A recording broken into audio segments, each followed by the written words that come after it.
दुरूद शरीफ पढ़ लें।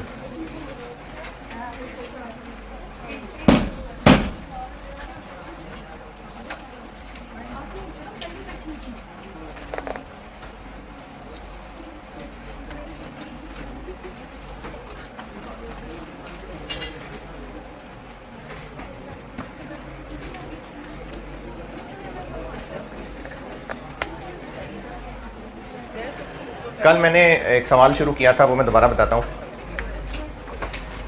शॉर्ट टर्म डिसीजन मेकिंग में मैं जनरल डिसीजन मेकिंग की बात कर रहा हूँ, और जनरल डिसीजन मेकिंग से मेरी मुराद ये है कि बस एक जनरल सा सवाल है, उन स्पेसिफिक टाइप से पहले पहले जो बतानी है, या तो वो मुख्तलिफ ऑप्शंस का कंपैरिजन हो सकता है, या फिर वो एक ही काम को करने या ना करने का हाँ या ना हो सकता है। अगर मुख्तलिफ ऑप्शंस का कंपैरिजन है तो हर ऑप्शन को अलग अलग सॉल्व करेंगे और जो बेस्ट ऑप्शन है उसको ऑप्ट कर लेंगे। अगर सारी ऑप्शंस प्रॉफिटेबल हैं तो जिसमें ज़्यादा प्रॉफिट है, अगर ऑप्शंस ही खर्चों की ऑप्शंस हैं तो जिसमें कम खर्चा है, और अगर एक ही काम को हाँ या ना करने की बात हो रही है तो अगर प्रॉफिटेबल है तो हाँ कर देंगे, नहीं है तो ना कर देंगे। ये डिसीजन मेकिंग यहाँ से मैंने बात शुरू की है। एक सवाल आसान सा कल बोर्ड पे किया था, एक और शुरू किया था, वो पूरा करता हूँ और एक और करता हूँ, फिर मैं स्पेसिफिक टाइप्स पे चला जाऊँगा। ऑटम 13 कर रहा था मैं कल, पढ़ लीजिए दोबारा। सितंबर 2013, क्वेश्चन नंबर 2।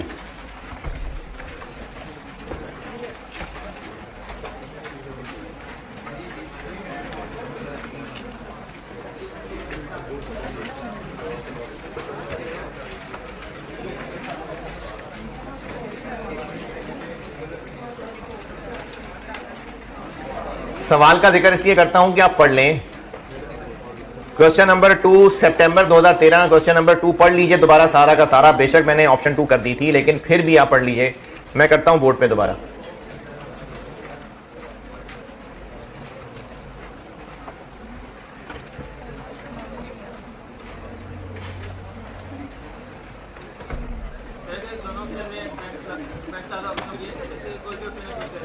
डिपेंड करता है कि ऑप्शन किस बात की है। अगर एक प्रॉफिटेबल काम की ऑप्शन है तो जिसमें ज़्यादा प्रॉफिट है वो बेहतर है, यानी एक काम जो है ही कमाने के लिए, और अगर दोनों में लॉसेस हैं तो फिर तो दोनों को छोड़ देंगे।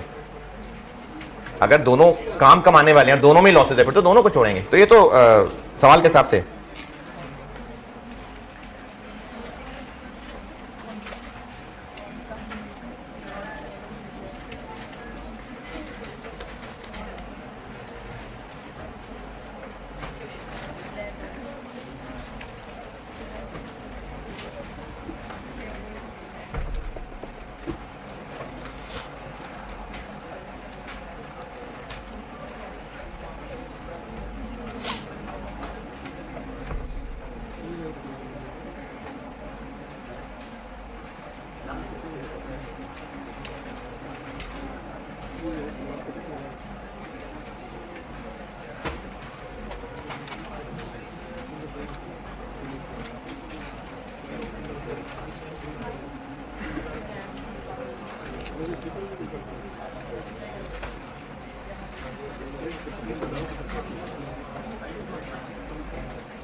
हाँ जी पढ़ लें तो मैं करूं।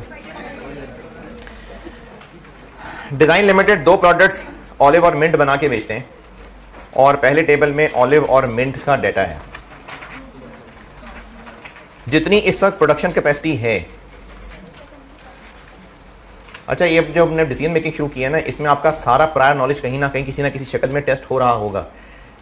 डिसीजन मेकिंग और खासतौर पे general decision making. General decision making में बार बार वर्ड इसलिए यूज कर रहा हूं कि मैंने आपको कुछ स्पेसिफिक टाइप्स ऑफ डिसीजन बताने हैं, उनके सवाल पहचाने जाते हैं। जैसे एक लिमिटिंग फैक्टर पढ़ाना है आपको, वो सवाल देख के पहचाना जाता है कि ये उस टॉपिक का सवाल है, उसके कुछ स्टेप्स हैं, वो स्टेप्स फॉलो करने होते हैं।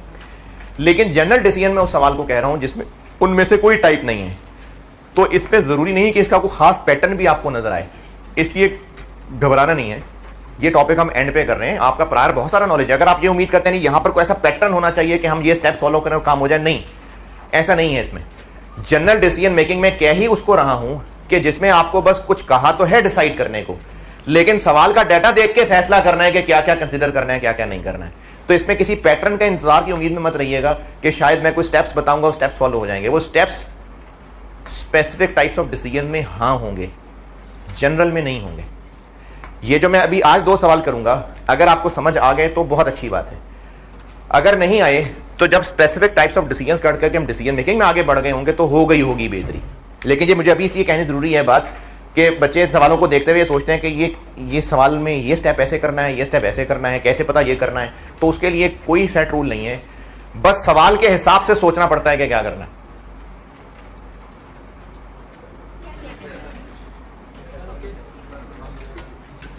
इस सवाल में सिचुएशन ये है कि फारिग टाइम है, कैपेसिटी फारिग है, कुछ किया जा सकता है।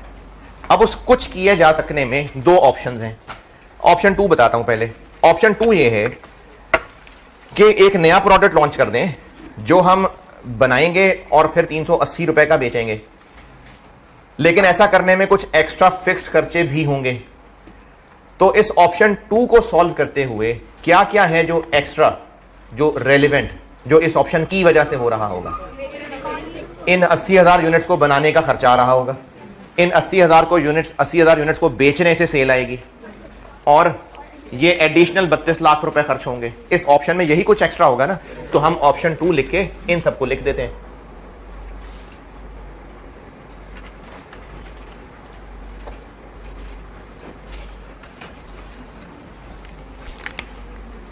एक तो एसेट्स ये अपने यूनिट्स बेचेंगे तो इन पे कंट्रीब्यूशन आएगी, और ये मैंने कल की थी बात दोबारा कर रहा हूं कि आप सेल्स और वेरिएबल कॉस्ट अलग अलग लिख दें, लेकिन ज्यादातर डिसीजन मेकिंग हमने कंट्रीब्यूशन लेके चल रहा हूं, और इसलिए कंट्रीब्यूशन लिख रहा हूं मैं।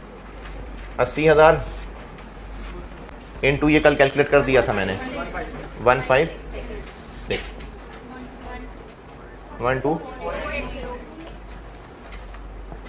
और इस ऑप्शन पे चलने की वजह से कुछ एडिशनल फिक्स कॉस्ट्स आनी है 30। तो इस ऑप्शन की रेलेवेंट इनकम्स और रेलेवेंट एक्सपेंसेस लिखे, और एंड रिजल्ट ये है कि अगर हम इस ऑप्शन पे चले तो प्रॉफिट नजर आ रहा है 28।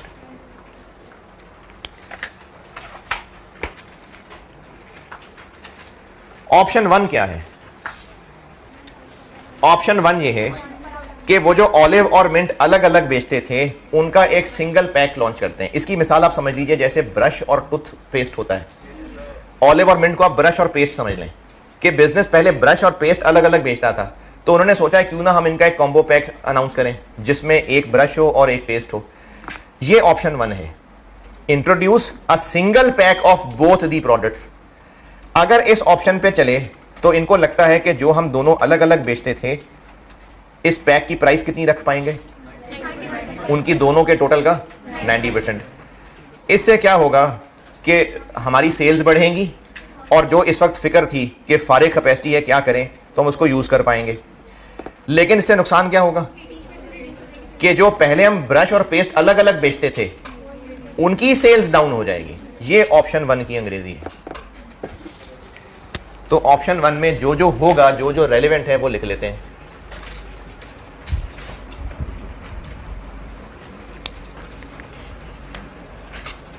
एक तो रेलेवेंट बात यह है कि हम इस सिंगल पैक पे जो बेच के कमाएंगे,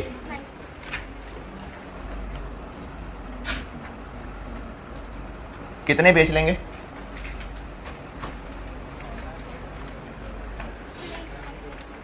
हाँ जी, कितने पैक्स बेच लेंगे? बताया हुआ है। जैसे सालसा में कहा था 80,000 यूनिट्स बेचेंगे, नहीं चले छोड़ देते हैं, वर्किंग कर लेंगे।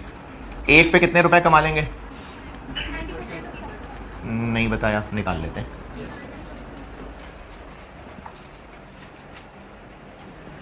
एक पे हम कितना कंट्रीब्यूशन कमा लेंगे?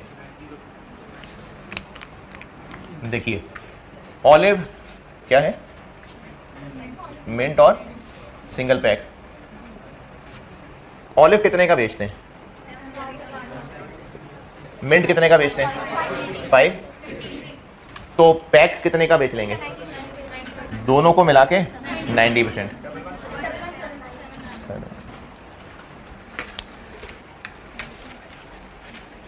ये अभी पेज एक बांटा है, जिसको नाम मिला हो बताइए। यहाँ कहीं खत्म हो गए पेजेस? कहाँ खत्म हुए? आपके इधर खत्म हो गए पेजेस। अब इस दोनों लाइन को नहीं मिला?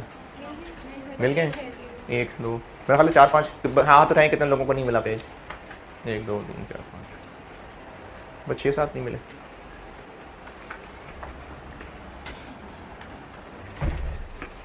Double 179 sale price. Sale price okay. अच्छा, मैं यहाँ कंट्रीब्यूशन जो लिख रहा हूँ ना, मुझे अभी ही इसको बता दीजिए, ये कंट्रीब्यूशन क्यों लिखा है यहाँ पर? ये बात ओके है या नहीं है? मैंने कहा था कि अगर वो जो क्वीन कॉर्प का सवाल किया था, मैं ऐसे भी कर सकता था। मैंने उसमें सेल लिखी थी अलग लाइन, मटेरियल अलग लिखा था, लेबर, वेरिएबल, ओवरहेड सब अलग अलग लिखे थे। हम इन सब की पर यूनिट कंट्रीब्यूशन निकाल के भी 4000 से मल्टीप्लाई कर सकते थे। यही काम बस यहाँ कर रहा हूँ मैं, क्योंकि डिसीजन मेकिंग के सवालों में नॉर्मली आप देखेंगे हम कंट्रीब्यूशन को इस्तेमाल कर रहे हुआ करेंगे, इसलिए मैंने शुरू से ही इसकी आदत डालने के लिए यहाँ लिख लिया। अगर नहीं कंट्रीब्यूशन ठीक लग रहा तो 80,000 units into sale price, sales आ जाएंगी। 80,000 units into variable cost per unit, variable cost आ जाएंगे। फिर माइनस करके निकाल लेना, तब भी यही निकलेगा। कंट्रीब्यूशन बुरा लगाओ किसी को? कंट्रीब्यूशन निकालते हैं इसका। कंट्रीब्यूशन होता है सेल प्राइस में से वेरिएबल खर्चे माइनस। तो इनके वेरिएबल खर्चे क्या क्या हैं? एक तो प्रोडक्शन की कॉस्ट दी हुई है, कितनी? 520 इसकी है, 430 इसकी है, और एक सेलिंग कॉस्ट दी हुई है, 40 इसकी है और 20 इसकी है। ये सवाल में बताया नहीं कि जो सिंगल पैक होगा उसकी कॉस्ट क्या पड़ेगी, ये नहीं बताया। सेल प्राइस बताई हुई है, तो उसकी कॉस्ट ही कोई नहीं होगी। आप ना ऑलिव मिंट की जगह मैंने कहा ब्रश और पेस्ट रख के देखें तो बात को विजुलाइज करना आसान होगा। हम एक ब्रश बना के बेचते हैं इतने का, और इतने का खुद कॉस्ट करता है। एक पेस्ट इतने का बेचते हैं, इतने का खुद कॉस्ट करता है। अब हम एक जंबो पैक, कम्बो पैक बना के बेच रहे हैं जिसमें ब्रश पेस्ट दोनों हैं, वो इतने का बिकेगा, बता दिया। कॉस्ट कितना करेगा ये तो नहीं बताया। उतना कितना? जितना इन दोनों का सम, क्योंकि अगर कुछ डिफरेंट होता तो बता देते। अब लॉजिकल बात है, जब इन दोनों को मिला के एक पैकेट में डाल रहे हैं तो खर्चे भी दोनों के कंबाइंड आ जाएंगे। 950 और 60।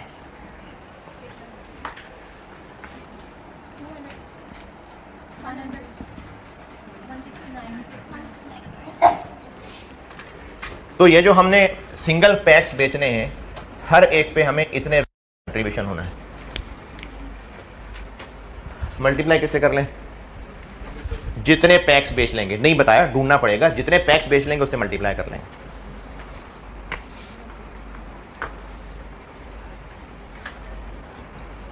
और इस ऑप्शन 1 पे चलने का कुछ रेलिवेंट लग रहा है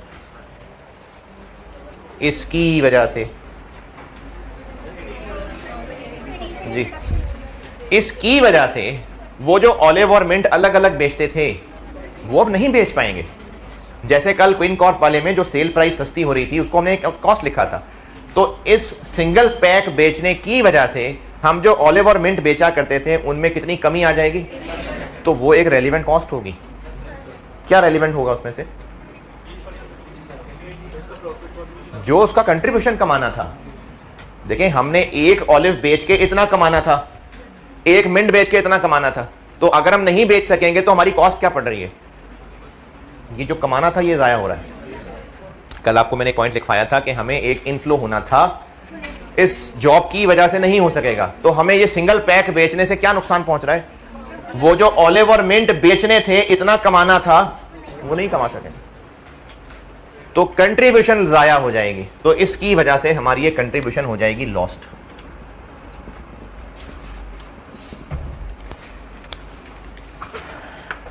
कंट्रीब्यूशन लॉस नहीं समझेगी।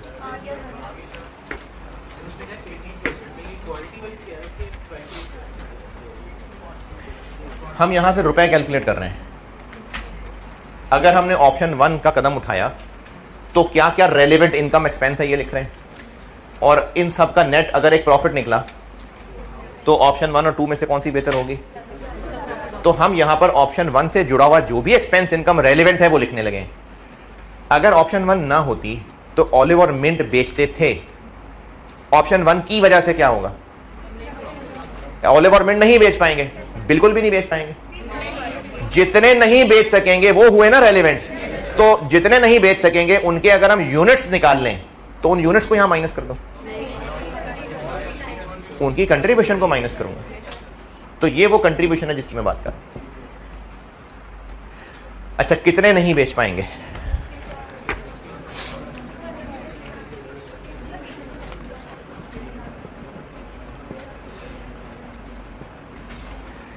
चलें ब्रैकेट में करता हूं। ऑलिव कितने बेचते थे पहले? ऊपर टेबल में दिए हुए ना 1, तो अब हम इतने नहीं बेच सकेंगे। इसी तरह मिंट कितने बेचते थे? तो इतने नहीं बेच सकेंगे। बस जो आंसर है वो यहां से माइनस कर दो। ये तो यूनिट्स है ना, इनटू,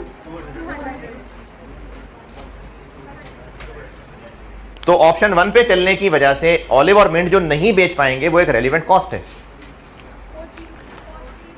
432027 बस।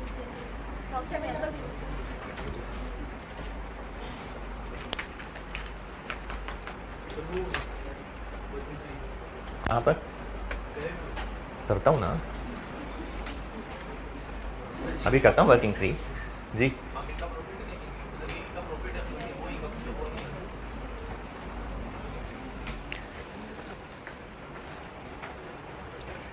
अच्छा, मैंने यहां पर कंट्रीब्यूशन क्यों यूज की उसकी भी वजह दोबारा बताता हूं। अगर हम ऑलिव नहीं बेचेंगे तो फिर भी बनाते जाएंगे, बना के रखते जाएंगे, फिर क्लोजिंग। अगर ये बिकेंगे ही नहीं तो बनाए नहीं करेंगे ना। जब इनको बनाएंगे ही नहीं तो पैसा जो आना था वो नहीं आएगा, और जो पैसा जाना था वो नहीं जाएगा। दोबारा सुने, कंट्रीब्यूशन क्यों लिया उसकी वजह बता रहा हूं। अगर हम ये कितने बने, ये कितने यूनिट्स हुए? 21,000 कुछ। ये 21,000 यूनिट्स जो ऑप्शन 1 की वजह से अब नहीं बन सकेंगे, बनने थे या वैसे भी नहीं बनने थे? बनने थे। अगर बनने थे तो बिकने थे और इतना पैसा इन होना था। अब नहीं होगा, ठीक है। बनने थे तो इतना पैसा खर्च होना था, अब नहीं होगा।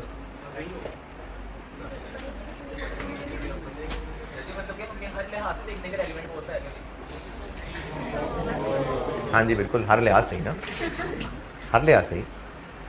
ये कंट्रीब्यूशन वाली बात दोबारा कोशिश करता हूं।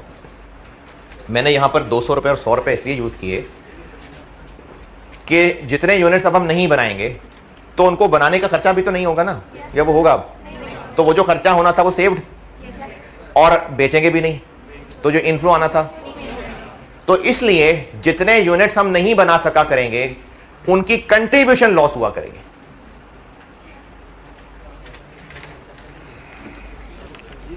ये कितना है? 560। अगर हम ऑलिव बना के बेचते तो कितना इनफ्लो होता? अब नहीं होगा। बनाते तो कितना खर्च होता? अब बनाएंगे तो 560 खर्च होगा? नहीं। रेलिवेंट खर्चा, रेलिवेंट इनकम हम उस 200 को एज अ कॉस्ट ले रहे हैं। अब भी नहीं सही, इससे ज्यादा सौदा नहीं मेरे पास बेचने को। 200 वाली बात नहीं समझ आई। तो जब भी हमने किसी भी एक्शन की वजह से कुछ यूनिट्स जो हम जो नहीं बेच पा रहे, तो उसका रेलेवेंट क्या होगा? उससे जो कंट्रीब्यूशन आना था वो नहीं आएगा, वो रेलेवेंट कॉस्ट है। इसलिए मैंने यहां 200 और 100 रुपए इस्तेमाल किए। जब किसी एक्शन की वजह से हम कुछ यूनिट्स नहीं बेच सकेंगे तो उनकी रेलेवेंट कॉस्ट क्या होगी? उनका कंट्रीब्यूशन लॉस्ट। ठीक है, चलूं आगे। ये कंट्रीब्यूशन लॉस्ट आ गया।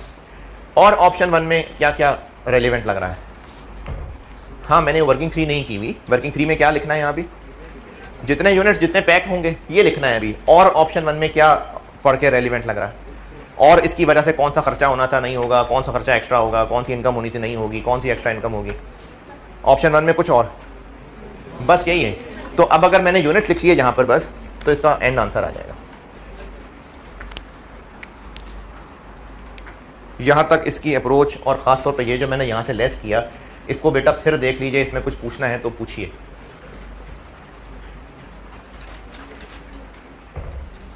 चलो, कुछ नहीं पूछना।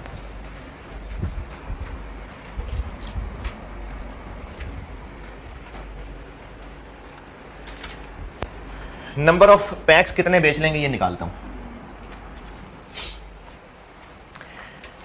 अगर इस क्लास के अंदर कुछ सीट्स खाली हैं और मजीद क्लास के स्टूडेंट्स को यहां बिठाना है, तो कितने स्टूडेंट्स बिठाए जा सकते हैं? अच्छा, ऑब्जेक्टिव क्या है? क्लास भरनी है। ऑब्जेक्टिव क्लास भरनी है। कितने बच्चे बिठाए जा सकते हैं? जितनी सीट्स खाली हैं। इस बात पे आप में से कुछ बच्चे बुरा मना जाएंगे और वो उठ के चले जाएंगे। मैं ऑब्जेक्टिव रिपीट कर रहा हूं, क्लास भरनी है। अभी इस वक्त कुछ सीट्स खाली हैं और मजीद बच्चे बिठाने हैं, तो अभी कितने बच्चे बिठा सकते हैं? जितनी सीट्स खाली हैं। लेकिन अगर ऐसा किया तो आप में से ही कुछ बच्चे उठ के चले जाएंगे, तो वो भी खाली होंगी, यानी वो भी भर सकती हैं। तो जितनी सीटें अभी खाली हैं वो भी भरने के लिए गुंजाइश है, क्योंकि ऑब्जेक्टिव क्या है? क्लास भरनी है। जितनी अभी खाली हैं वो भी अवेलेबल है, और जो इसकी वजह से और खाली होंगी वो भी भरनी है। तो अभी इस वक्त production capacity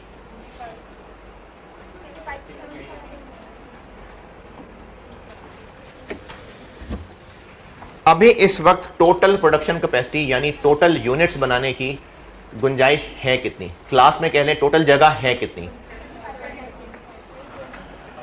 120 plus 150 divided by 75%। ये क्या किया?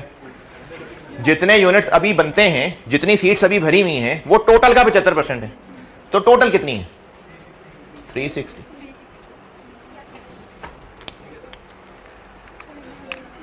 है जी। दोबारा, ये जो 120 और 150 दिए हुए हैं, ये सवाल में गिवन है। ये हैं ऑलिव और मिंट के जो यूनिट्स बनाए, और इस टेबल के नीचे लिखा हुआ है कि अभी इस वक्त कंपनी प्रोडक्शन कैपेसिटी का कितना इस्तेमाल कर रही है? 75%। इसका मतलब होता है कि अगर 100 यूनिट्स बनाने की कैपेसिटी है तो बिजनेस बस 75 यूनिट्स बनाता है। ये मतलब है इस बात का। तो ये 75 यूनिट्स हैं, तो टोटल कितना होगा? इसको 75 से क्रॉस कर लिया। ये क्यों टोटल निकाल ही क्यों रहे हैं हम लोग? क्यों निकाल रहे हैं ये टोटल? क्योंकि in order to utilize the spare capacity of the plant, ये सारा टॉपिक, ये सवाल हो इसलिए रहा है कि मैनेजमेंट इस स्पेयर कैपेसिटी को यूटिलाइज करना चाह रही, तो पता तो चले कितनी स्पेयर है, इसलिए हमने पहले टोटल कैपेसिटी निकाली। ये मैं वर्किंग क्या कर रहा हूं, क्या करेंगे इससे हम, कि हम कितने ब्रश और पेस्ट बेच पाएंगे, फिर कितने वो कंबाइंड पैक्स बेच पाएंगे, इतने टोटल यूनिट्स बन सकते हैं। इतने पैक्स नहीं, इतने यूनिट्स, क्योंकि ऑलिव के इतने यूनिट्स हैं, बिंट के इतने यूनिट्स हैं, तो इतने टोटल यूनिट्स बन सकते हैं। पैक्स कितने बनाएंगे? दो तरीकों से कैलकुलेट करके देता हूं, दोनों में से जो आसान लगे। जिन्होंने उठ के जाना है वो भी चले जाएं, आप में से नहीं मिसाल दे रहा हूं, वो भी चले जाएं। फिर जो सीटें खाली रह जाएं उतने और बिठा लेंगे, तो टोटल सीटें 360 थी। इनमें से नहीं, मैंने उल्टा बोल दिया। जिन्होंने उठ के जाना चले जाएं, जितने बाकी रह जाएं वो माइनस कर दें, तो बाकी खाली सीटें रह गई। जिन्होंने उठ के जाना है चले जाएं, जो बाकी रह जाएं वो माइनस कर लें। तो ऑलिव और मिंट तो हम बना लें ना, कितने कितने बना लें? जितने पहले बनाते थे उतने ही बना लेंगे। अब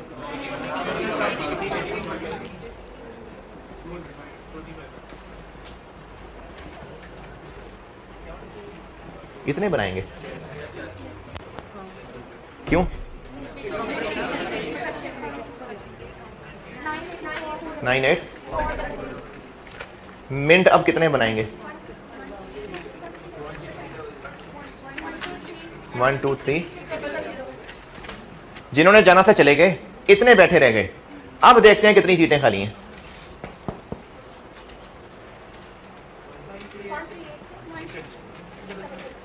इतनी सीट खाली है क्योंकि सारी मेहनत का ऑब्जेक्टिव क्या था? To utilize the spare capacity. तो हमने ऑप्शन 1 ये सोची कि अब फारिग तो है ही, तो क्यों ना मजीद यूनिट्स बना के बेचें। तो हम कितने यूनिट्स और बना लेंगे अब? 138,600। अच्छा 138,600 पैक्स बना लेंगे? यूनिट्स। पैक्स कितने बना लेंगे? इसका हाफ। क्यों? क्योंकि एक डब्बे में 2 यूनिट्स डालने हमने, तो नंबर ऑफ पैक्स बना लेंगे हम इसका आधा। 138,600 डिवाइडेड बाय 2।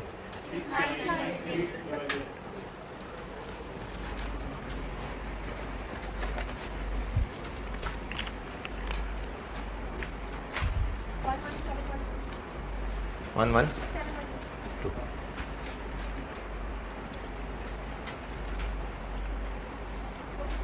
4 6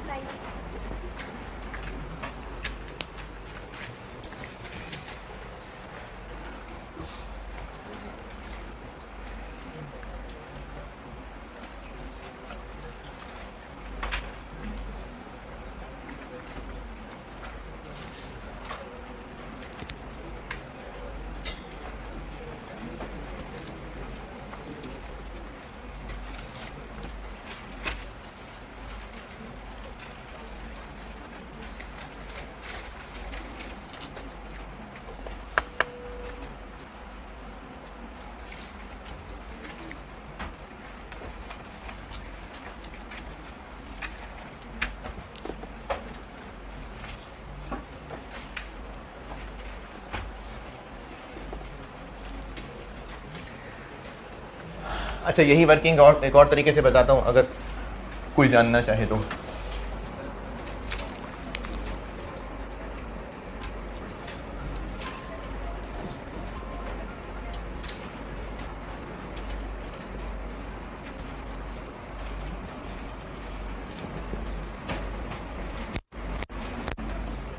एक और बता रहा हूं, डिफरेंट एंगल से चीजें बताता हूं, अगर ठीक लगे तो सही है, नहीं तो इग्नोर कर देना। जितनी स्पेयर कैपेसिटी है उसी में हम ये पैक्स बनाएंगे ना। तो अभी इस वक्त जितनी क्लास में सीटें खाली हैं वो तो है ही हैं, प्लस जो लोग उठ के जाएंगे वो भी सीटें खाली हो जाएंगी। तो अभी खाली कितनी है? अभी खाली हैं 360 में से 90,000 अभी खाली हैं, लेकिन मजीद खाली हो जाएंगी। कैसे? जब ऑलिव के 120 के 18 नहीं बनेंगे, जब मिंट के 1.5 लाख के 18 नहीं बनेंगे,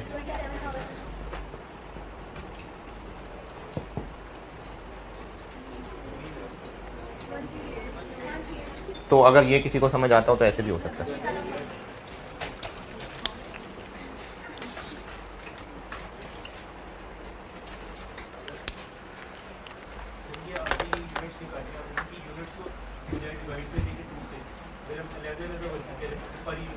नहीं अलग-अलग क्या, हमने बेचना ही पैक है, हमने बेचना ही पैक है।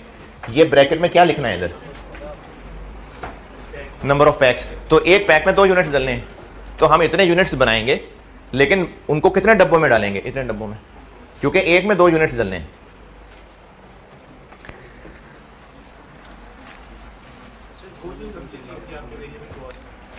अजम्पशन क्या ली थी? हाँ दोनों को ऐड कर दिया था, सही है। क्यों करते? कहा है कि प्राइस सस्ती कर देंगे क्योंकि हमने बेचना है। ये कैसे पता कि हमें पड़ेगा भी सस्ते में? वो हमने 2 चीज़ें अलग अलग बनानी थी, अलग अलग बेचनी थी।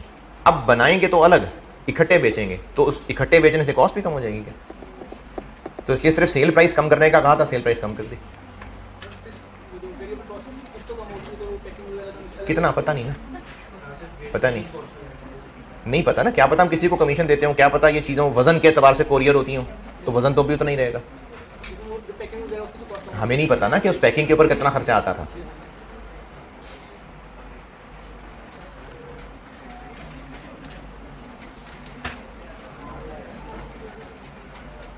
हाँ जी, ऑटम 13 क्वेश्चन 2 डन। अच्छा, इसमें एक ज़रूरी बात समझ लें, इस सवाल के हवाले से तो खैर नहीं, रिमेनिंग कोर्स और डिसीजन मेकिंग के हवाले से। इस सवाल में बताएं, कुछ पूछना था? क्या बनेगा? हाँ,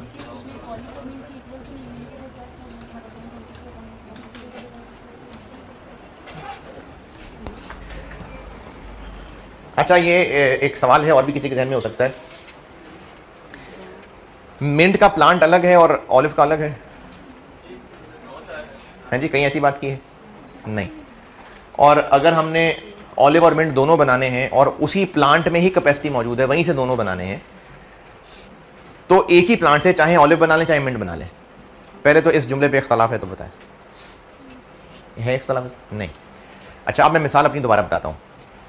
इस रूम में जितनी सीटिंग कैपेसिटी है, जितनी खाली सीटें अभी भी हैं और स्टूडेंट्स बिठाने हैं, और एग्जिस्टिंग में से भी कुछ उठ जाएंगे, तो टोटल कितने नए स्टूडेंट्स बिठा सकते हैं? जितनी पहले जगह खाली थी, जितनी मजीद हो जाएगी, या ऐसे कह लें कि जितनी टोटल सीट्स हैं माइनस जितने अब बैठे रह गए, तो और नए बिठा सकते हैं।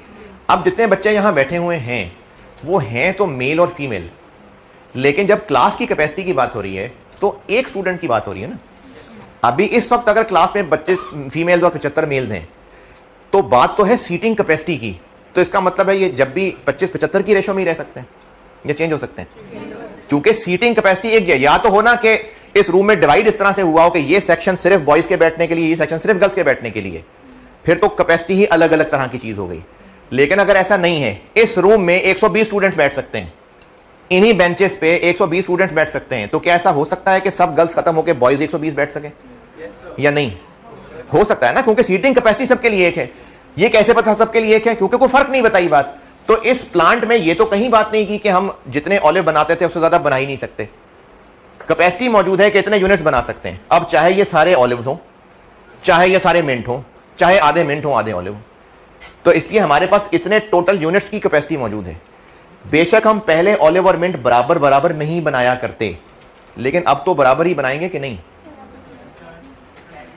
देखिए, पहले हम ऑलिव और मिंट बराबर बना के बेचते थे नहीं, क्योंकि अलग अलग डिमांड है। लेकिन अब हमने बनाना ही सिंगल पैक है, तो अब तो बराबर ही बनाने पड़ेंगे ना। या एक पैक में 2 ऑलिव डाल दें, 2 मिंट डाल दें, अब तो सिंगल पैक ऑफ ईच है। तो अब तो हमें जितने भी यूनिट्स बनाने हैं पैक में एक एक ही डालना पड़ेगा, इसलिए डिवाइडेड बाय 2 किया है।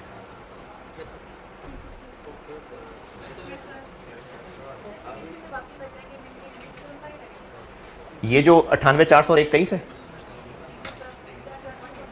ये देखो, पहले 120 बना के ऑलिव अलग बेचते थे, अब वो 120 की बजाय 98,400 बना के अलग बेचा करेंगे। पहले हम 1.5 लाख मिंट बना के बेचते थे, अब इतने अलग बेचा करेंगे। ये दोनों अभी भी अलग अलग सेल होंगे, इतने पैक्स भी सेल होंगे। पैक बनाने से ये जो पहले दोनों अलग अलग बेचा करते थे वो भी बराबर बराबर नहीं हो जाएंगे।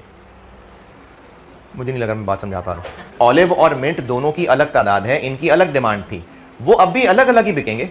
हम बात ही सिर्फ उनकी कर रहे हैं जो कंबाइंड पैक्स बेचने हैं, उसमें दोनों के एक एक होने।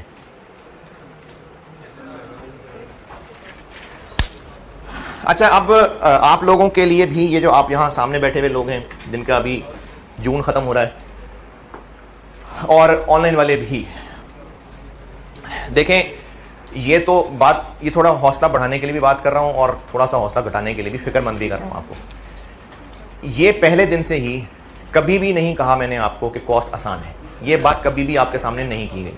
कॉस्ट मुश्किल है। अब उसमें कुछ बच्चों की मिसअंडरस्टैंडिंग्स होती हैं, और मिसअंडरस्टैंडिंग ना कहूँ तो ऐसे कह लूँ कि उन्होंने खुद से ही अपनी कुछ कैलकुलेशंस की होती हैं और अगर वो कैलकुलेशंस मीट नहीं हो पाएंगी तो उनको लगेगा कि ये कुछ गड़बड़ हो रही है। जैसे बच्चा खुद से कैलकुलेट कर लेता है कि हर सब्जेक्ट की हर क्लास में बराबर पढ़ाया जाएगा, ये हो नहीं सकता। ऐसा नहीं हो सकता कि आप कॉस्ट अकाउंटिंग का सब्जेक्ट जितनी मुश्किल चीज पहले लेक्चर में सीखें उतनी ही मुश्किल चीज आखिरी लेक्चर में सीखें। ये नहीं हो, यानी स्ट्रेट लाइन पे फैला हुआ नहीं हो सकता सिलेबस। आप जब बिल्कुल जीरो थे तो कुछ चीजों में आपको बेसिक स्किल्स जगाने की जरूरत थी।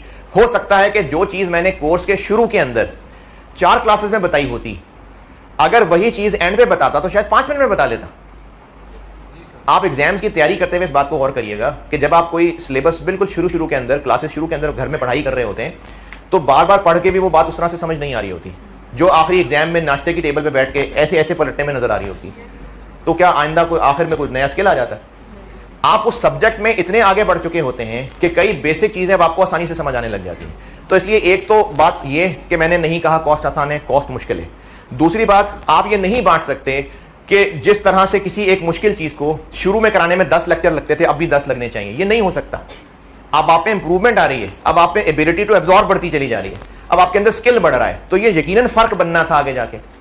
तीसरी बात, ये नहीं हो सकता कि डिसीजन मेकिंग में शुरू में करा दूं, ये नहीं हो सकता। अगर कॉस्ट अकाउंटिंग अब आके पढ़ानी थी तो प्राइमरी से पढ़ना शुरू कर देते कि चलो अब आके जो पढ़नी है प्राइमरी, भाई नहीं थे आप उस काबिल। तो इसलिए जो टॉपिक्स जिस तरतीब से पढ़ाए जा रहे हैं वो उस तरतीब से ही हो सकते थे। ये बातें मुझे इसलिए जरूरी लग रही हैं बतानी क्योंकि आखिरी महीने में ना आके बच्चों के जज्बात थोड़े बिखर रहे होते हैं तो वो आखिर में आके अपना सब्जेक्ट गिरा लेते हैं। मुझे इसलिए ये बात आपको समझानी पड़ रही है। कॉस्ट अकाउंटिंग मुश्किल है, हर क्लास सेम नहीं हो सकती, मुश्किल चैप्टर एंड पे ही होने थे।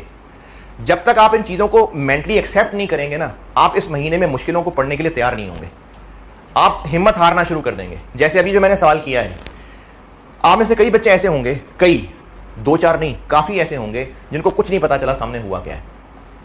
आई एम श्योर कि काफी सारे बच्चे ऐसे होंगे जिनको कुछ पता ही नहीं चला कि सामने बोर्ड पे हुआ क्या है, क्योंकि वो ये इंतजार आखिरी वक्त तक करते रह गए कि शायद कोई स्टेप्स होंगे, सर कोई स्टेप्स बताएंगे, शायद प्रोसेस कॉस्टिंग की तरह फॉलोइंग इंफॉर्मेशन से बात शुरू होगी, करते करते 25 सवाल करेंगे, उसके बाद हम इस सवाल को करने के काबिल होंगे। बेटे नहीं हो सकता इस तरह 3 महीने के कोर्स के अंदर। अब आप जितना अब तक पढ़ रहे थे, मैंने कॉस्ट अकाउंटिंग से आपको उठाना था, उससे प्रोसेस कॉस्टिंग से उठाना था। उससे पहले आपकी जो हालत थी वो आपको भी पता है, वो मुझे भी पता है, क्योंकि रिजल्ट से पहले ना आप ढंग से पढ़ते हैं ना आपको समझ आ रही होती है। अभी तो खैर काफी सारे बच्चे AFC पास है ना, अभी तो रिजल्ट था भी नहीं कईयों का, लेकिन रिजल्ट के बाद आस्ता आस्ता लोग सीरियस होना शुरू होते हैं। जैसे जैसे महीना 1.5 महीना गुजरता है फिर लोगों को रियलाइज होता है कि हमने पढ़ना है। तो मुझे आपको प्रोसेस से उठाना था, चूंकि वहां से हाथ पकड़ के उठाना था। तो जो प्रोसेस की स्ट्रेटजी मेरी थी वो हर चैप्टर में हो नहीं सकती। साल का कोर्स नहीं पढ़ रहे हम लोग, हमें कोर्स खत्म करना होता है जुलाई एंड के अंदर। तो इसलिए स्ट्रेटजीज ने बदलना है, चीजों ने मुश्किल होना है।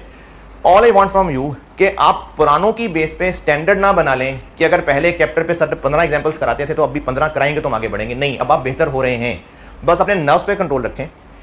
जो कुछ नया सीखने को मिल रहा है कोशिश करते रहें।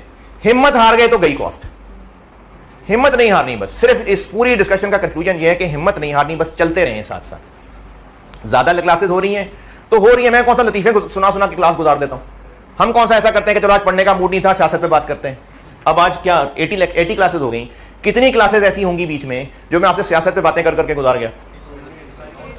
मेरे ख्याल में शायद एक के अलावा कोई भी नहीं है, एक भी नहीं है, एक भी नहीं है। तो अगर सारा कुछ आपकी पढ़ाई के लिए ही गुजरा है और आगे भी वो पढ़ाई के लिए क्लासेस गुजरनी है तो ये आपके भले के लिए मेहनत हो रही है जो होनी है। बस आपने अगर एंड पे आके हिम्मत छोड़ दी ना तो फिर नहीं संभलेगी कॉस्ट अकाउंटिंग, क्योंकि अभी टॉपिक्स मुश्किल रहते हैं आगे, अभी और हैं मुश्किल टॉपिक्स। तैयार हैं? तो इसमें से जितना जिसको जितना समझ आया उस पर सबर शुक्र करके आगे चलते जाएं। जी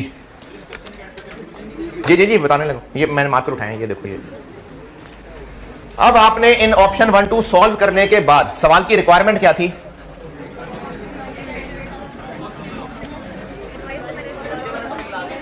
क्या जी? समझ नहीं आई। ये वाला टॉपिक किसको कह रहे हैं आप? लेकिन डिसीजन मेकिंग सिर्फ ये नहीं है ना, अब चल रही है बात आगे। अब आप इसका कंक्लूजन भी बताएंगे। कंक्लूजन क्या बताएं हम कहेंगे कि ऑप्शन 2 जो है, मिटा दी मैंने, ऑप्शन 2 ज्यादा प्रॉफिटेबल है, इसलिए ऑप्शन 2 को अडॉप्ट करना चाहिए। तो ये कंक्लूजन भी बताना है।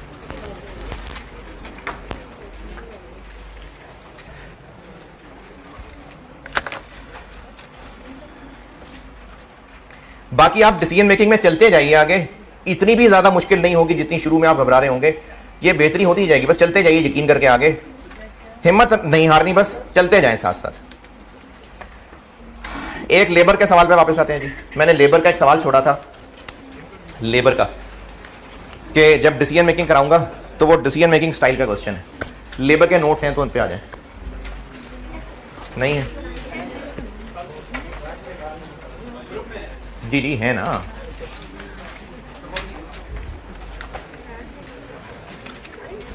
चलो कोई बात नहीं, कोई बात नहीं, खैर है, अटेम्प्ट बता देता हूं ना, है लेबर के नोट्स में अटेम्प्ट बता देता हूं। ऑटम 9, ठीक है, नहीं है लेबर के नोट, कोई बात नहीं। ऑटम 2009 क्वेश्चन नंबर 6 पे आ जाए। सितंबर 2009 क्वेश्चन नंबर 6 पढ़ लीजिए, मैं करता हूं बोर्ड पे।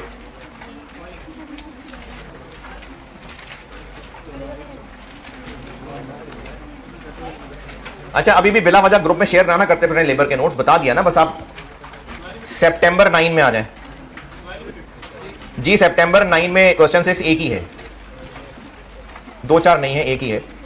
तो अगर उसका नाम टॉय लिमिटेड है तो हाँ टॉय लिमिटेड ही है।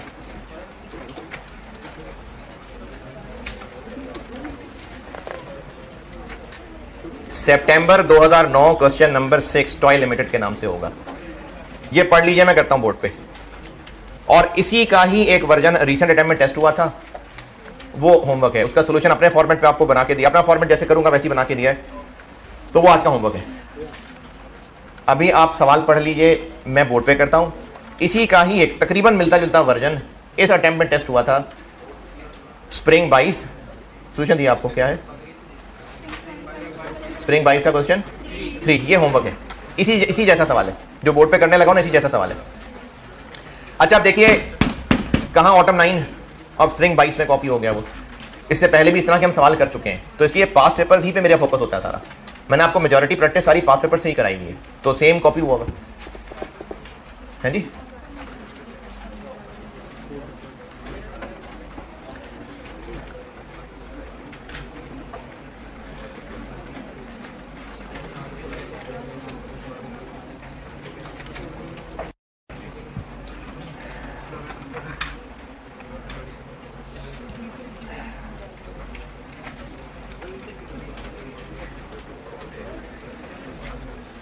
सवाल पढ़ना है, सारा पढ़ लिया।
हाँ जी, पढ़ लें तो मैं करूँ discuss.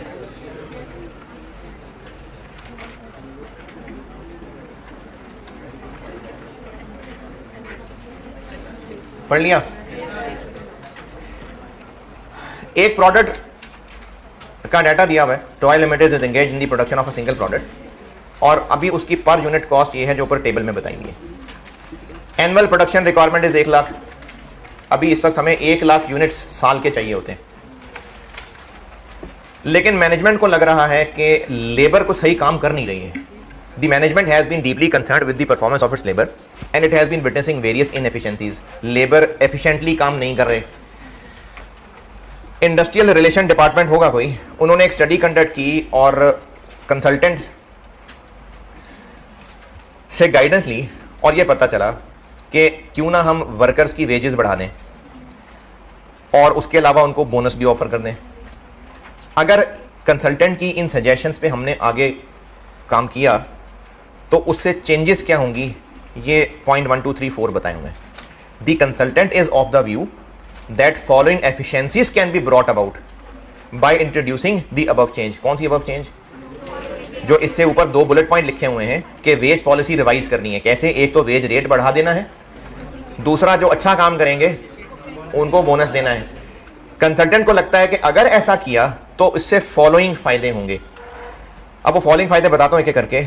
Required, determine whether it would be beneficial for the company to adopt the wage plan recommended. तो इसमें डिसीजन मेकिंग क्या है कि हमें रिवाइज्ड वेज प्लान के मुताबिक कैलकुलेशंस करनी पड़ेंगी। तो कैसे पता कि वो बेहतर है कि नहीं? हाँ, उसको एग्जिस्टिंग से कंपेयर करना पड़ेगा, क्योंकि एग्जिस्टिंग का डाटा भी है तो एग्जिस्टिंग से कंपेयर करना पड़ेगा। अच्छा, अब यहां पर कोई चीज बना के बेचने के फायदों की बात नहीं हो रही, बनाने के खर्चों की बात हो रही है। तो खर्चे कंपेयर हो रहे होंगे, कौन सी ऑप्शन बेहतर होगी जिसमें खर्चा कम आ रहा, ये सवाल की अप्रोच। ओके, तो अब रह गया मसला कि अब हमने इसमें कैलकुलेट करना क्या क्या है, उस पर सोच लेते हैं। ढांचा सवाल का ये बन गया कि हमने एग्जिस्टिंग के ऊपर सारी कैलकुलेशंस करनी है और फिर रिवाइज्ड के ऊपर सारी कैलकुलेशंस करनी है।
अच्छा, सवाल में कहीं ये बताया कि हम ये यूनिट बेचते कितने का है?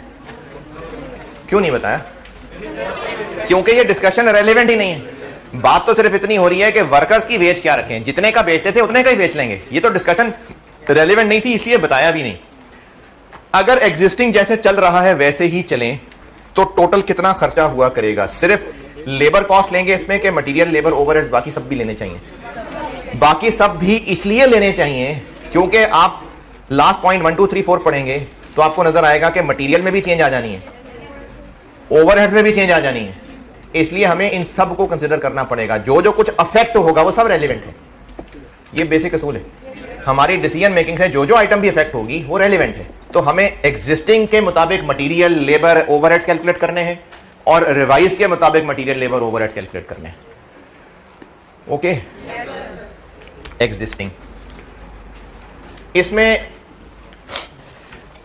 एक तो लॉसेस वाला पॉइंट एक नया बताना है इसमें। मैंने इससे पहले कभी सवालों में इस तरह आया नहीं था, तो इस सवाल से सिखाता हूं एक लॉस वाली बात। इसके अलावा पॉइंट नंबर 4 बिल्कुल एंड पे, क्वालिटी ऑफ प्रोडक्शन इंप्रूव हो जाएगी, और जो हम बनाते थे और वो खराब होते थे वो बेहतर हो जाएंगे। पहले कितने खराब होते थे, अब 3 होंगे, इसका मतलब खराब होते थे। तो ये जो ऊपर सबसे टेबल के नीचे annual production requirement is 1 lakh लिखी हुई है, तो हम 1 लाख बनाते थे या ज़्यादा बनाते होंगे? ज़्यादा बनाते होंगे। क्यों ज़्यादा बनाते होंगे? क्योंकि 4% रिजेक्ट हो जाते थे। तो खर्चा मटेरियल लेबर ओवरहेड्स का किन पे आएगा, 1 लाख पे या जितने बनाते थे?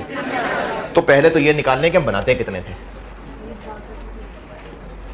हम बनाते थे, ये रुपीज़ नहीं है सॉरी, हम बनाते थे 1 लाख डिवाइडेड बाय 0.96। क्यों? क्योंकि 4% रिजेक्ट होते थे तो 1 लाख फिर फाइनली हम बेचते थे। तो हम बनाते थे कितने, 104,167। हम इतने यूनिट्स, अगर हमने वेज प्लान रिवाइज ना किया तो हर साल हम इतने यूनिट्स बनाया करते हैं, आगे भी इतने बनाएंगे। ये 0.96 से डिवाइड करने वाली बात आई समझ? देखें 1 लाख यूनिट्स की रिक्वायरमेंट है, लेकिन 4% रिजेक्ट होते हैं, बनते होंगे रिजेक्ट हो जाते होंगे, तो बनाने पे खर्चा तो करना पड़ता होगा ना, तो इसलिए हमें ज्यादा बनाने पड़ते होंगे। ये वो हमने 104 निकाले हैं जितने बनाने पड़ते होंगे।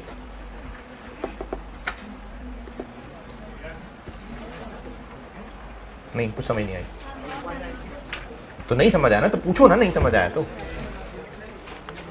जितने यूनिट्स प्रोड्यूस हम किया करते हैं उनमें से 4% रिजेक्ट हो जाते हैं, रिजेक्ट। तो फिर अगर हमारी रिक्वायरमेंट 1 लाख है तो हम 1 लाख बनाया करें और 4 जाया होकर 96 बेच दिया करें। हाँ जी, ज्यादा बनाएं ताकि रिजेक्ट होके हमारी रिक्वायरमेंट 1 लाख है। देखें प्रोडक्शन वालों को कहा मैनेजमेंट ने 1 लाख यूनिट्स बना के लाके दो, हमें 1 लाख यूनिट्स चाहिए, और प्रोडक्शन वालों ने बनाए और उनमें से हमने 4 रिजेक्ट कर दिए, तो फिर 1 लाख तो नहीं ना हमें मिले। हमें 1 लाख चाहिए तो वो ज्यादा बना के लाएंगे ताकि रिजेक्ट हो भी जाए तो बाकी 1 लाख बच जाए। तो कितने ज्यादा बनाएंगे?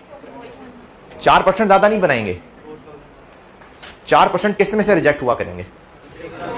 जितने वो 1 लाख में से नहीं, वो जितने बना के हमारे पास लाएंगे उनमें से 4% हम रिजेक्ट कर देंगे। ये कहां लिखा है उनमें से 4%?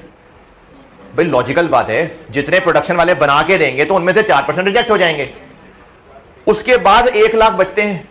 बस ये चाहिए हमें। एनुअल रिक्वायरमेंट ही 1 लाख की है, तो इतने यूनिट्स हम हर साल बनाया करते हैं। अब इतने यूनिट्स बनाने में खर्चा क्या क्या होता है, मैं एग्जिस्टिंग वेज प्लान की कैलकुलेशन कर रहा हूं। जो खर्चा होता है उसकी बात कर रहे हैं, क्या क्या खर्चा होता है। ये सबसे ऊपर टेबल में नजर आ रहा है, क्या क्या जी? 200 रुपए मटीरियल लगता है, 250 रुपए लेबर और 150 रुपए के वेरिएबल ओवरहेड लगते हैं। यानी 1 यूनिट मैन्युफैक्चर करना हमें 600 रुपए का कॉस्ट करता है। तो अब भी उतना ही करेगा कि नहीं?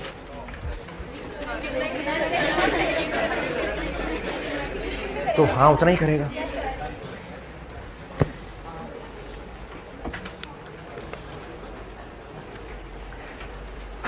तो एक तो हमें इस पे प्रोडक्शन की कॉस्ट पड़ेगी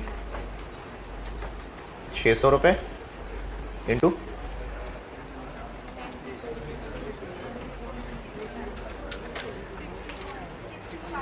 625,002। अगर एग्जिस्टिंग प्लान को चलने दिया तो मटेरियल लेबर ओवरहेड सब मिला के इतने खर्चे होंगे।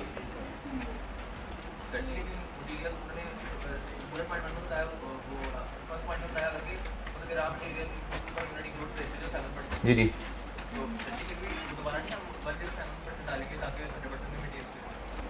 अच्छा एक सवाल है और भी किसी को हो सकता है। ये जो पहला टेबल लिखा हुआ है कि 1 यूनिट बनाने के लिए ये 5 किलो मटेरियल और इतने रुपए लगते हैं, तो स्टैंडर्ड कॉस्टिंग में हम ये बात पढ़ चुके कि किसी यूनिट को बनाने में जो मटेरियल लगता है वो इनपुट है या लॉस के बाद जो बाकी बच जाता है वो है इनपुट है। तो ये जो 5 किलो लगते हैं मतलब 5 किलो लगते हैं। नीचे 4 पॉइंट्स में लिखा हुआ है कि point number 1 raw material input per unit includes wastage of 7%, तो इसमें मजीद 7% और लेना चाहिए। फिर बस इसमें से जाया होता है तो होता है, लगता 5 किलो है तो 5 किलो लगता है। इसका क्या करना है फिर वो भी रिवाइज में आके बताता हूं। सवाल ये था कि मटेरियल कॉस्ट जो ऊपर टेबल में दी हुई है, क्या उसमें ये 7% वेस्टेज भी सवाल पड़ा है? ये जो आखिर में 4 पॉइंट्स हैं उनमें पहले बुलेट पॉइंट में लिखा हुआ है, पहले पॉइंट नंबर 1 के अंदर, कि रॉ मटेरियल 7% वेस्ट भी होता है, तो 5 kg के अलावा मजीद वेस्ट होता है। बस 5 kg इंक्लूडेड है, raw material input per unit includes, तो इंक्लूड्स क्या करूं उसका? कुछ भी नहीं। और अभी एग्जिस्टिंग क्या क्या होता है, अभी इस वक्त एग्जिस्टिंग और क्या क्या होता है, फिर रिवाइज पे चलते हैं ना। एग्जिस्टिंग अभी क्या क्या होता है, और इस वक्त पूरे सवाल में एग्जिस्टिंग क्या है जो होता है। जरूरी नहीं कि आप खर्चों को ही ढूंढें, और कोई एग्जिस्टिंग काम जो इस वक्त होता है जो भी सवाल के अंदर है। क्या रिजेक्शन? आगे उसको बेचते हैं, ये बिल्कुल लास्ट पॉइंट में लिखा हुआ है, rejected units are sold for 150 each. तो हमें रिजेक्शन को बेच के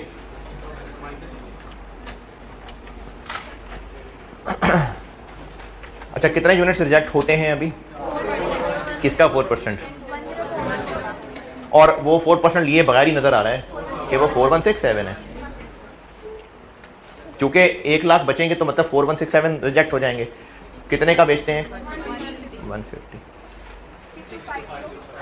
625050 बस। अच्छा ठीक,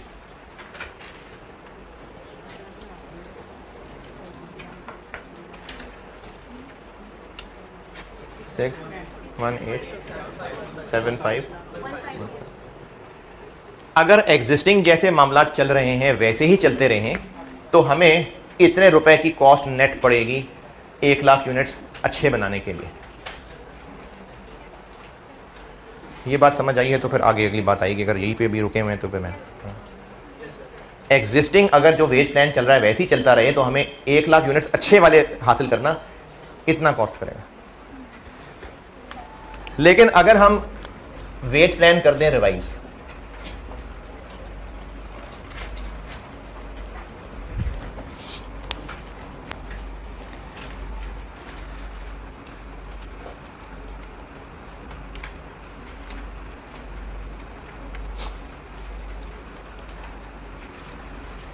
तो क्या क्या होगा?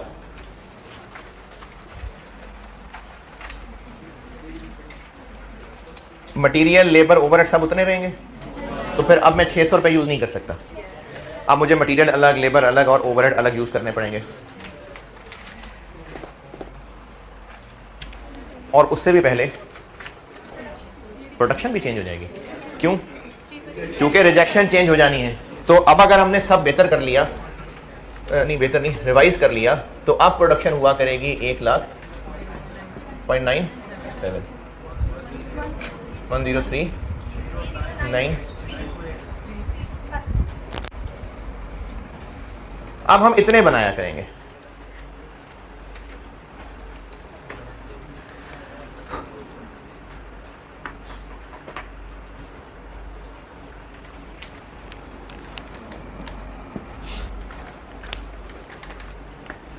इतने बनाने के लिए खर्चे क्या क्या हुआ करेंगे?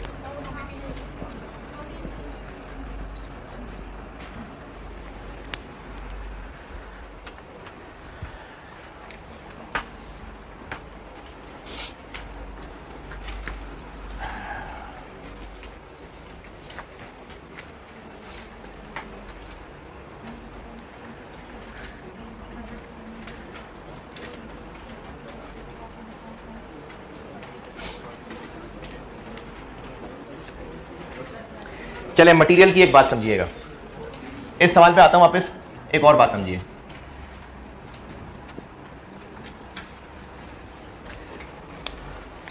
ये मैं आपको एक चीज समझाने लगा हूं, ये अगले कई सवालों में काम आनी है, बात याद रखिएगा जो बताने लगा हूं, ये कई सवालों में चीज काम आएगी। मटेरियल के हवाले से एक चीज सिखाने लगा हूं, पहले एक बार समझ लीजिए, फिर इसका जो भी आपने कंक्लूजन बना के लिखना हो, लेकिन लिखना जरूर। ये मल्टीपल सवालों में काम आएगी बात, पहले कॉन्सेप्ट समझिएगा। अगर एक प्रोसेस में लॉस होता है 10% और इस प्रोसेस में 10 kg मटेरियल इन होता है और 10% क्योंकि लॉस होना है, तो जो प्रोडक्ट बनता है वो कितने किलो का होता है? 9 kg का। ये चलो आटे का बैग है, 9 किलो वाला थैला हम बेचते हैं। अगर ये बिजनेस अपने प्रोडक्शन प्रोसेस को इंप्रूव कर ले और उस इंप्रूवमेंट का रिजल्ट ये निकले, मशीनें बेहतर हो जाएं, कि अब से लॉस जो पहले 10% होता था अब 6% हुआ करेगा। दोबारा देखिए, 10 किलो इनपुट होता था, 10% लॉस था, तो जो प्रोडक्ट था वो 9 किलो वजन का बनता था। अगर हम अपना प्रोडक्शन प्रोसेस इंप्रूव कर लें और लॉस जो पहले 10% होता था अब 6% हुआ करेगा, तो चूंकि अब लॉस कम हो रहा है तो इसी खुशी में कस्टमर को भारी बोरी बना के बेचा करेंगे। है, उसको हम 9 किलो का थैला देते थे, 9.5 किलो का कर दें। फिर प्रोडक्ट हम अब भी उसको 9 किलो वाला ही बेचेंगे, क्योंकि इस प्रोडक्ट की पहचान ही यही है, हम बेचते ही 9 किलो वजन वाला प्रोडक्ट है। तो अब अगर प्रोडक्शन इंप्रूव हो रही है तो क्या करें? प्रोडक्ट का साइज बढ़ा के उनको ज्यादा महंगा, ज्यादा बेचना शुरू कर दें। ये तो वही 9 किलो का ही रहेगा, फर्क क्या पड़ेगा? इनपुट कम हो जाएगा। इनपुट कितना हो जाएगा?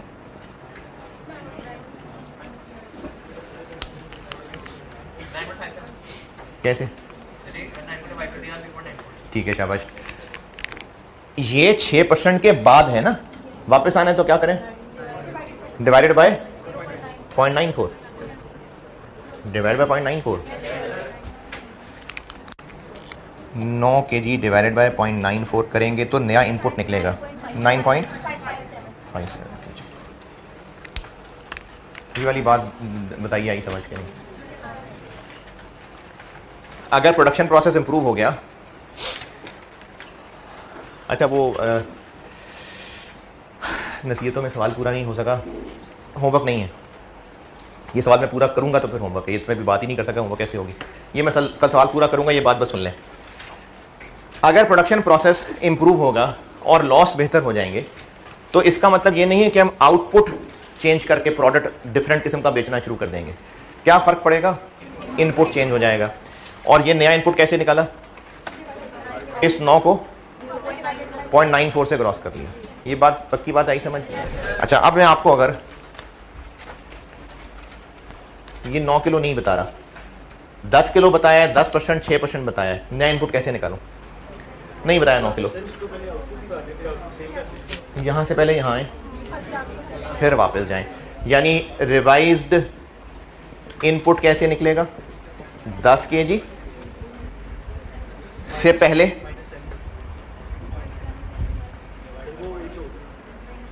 और अब ये रिवाइज इनपुट निकलेगा। ये मल्टीपल सवालों में होगा, ये बात दोबारा सुनिए। आपको जो मटेरियल का इनपुट बताया हुआ है, अगर हम कुछ स्टेप्स लें और प्रोडक्शन लॉसेस चेंज हो जाएं, तो उसके असरात ये नहीं पड़ेंगे कि आउटपुट हम प्रोडक्ट बदल देंगे, उसके असरात ये पड़ेंगे कि अब इनपुट डिफरेंट हुआ करेगा। और वो रिवाइज इनपुट कैसे निकलेगा? पुराना वाला इनपुट से पहले यहां पहुंचेंगे, फिर वापस जाएंगे। और अगर मैं यहां 7% और यहां 3% कर दूं तो नहीं, 7% और 4% कर दूं तो 7%, 4%, 7%, 4%, 7%, तो पहले ऊपर 0.93 और नीचे 4% कर दूं तो डिवाइडेड बाय 0.96।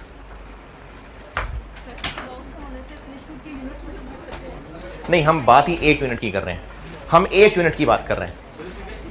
अच्छा, इसमें एक सवाल किसी के ध्यान में आ सकता है कि लॉस कम होगा तो प्रोडक्ट के टोटल यूनिट्स ज्यादा बन जाएंगे।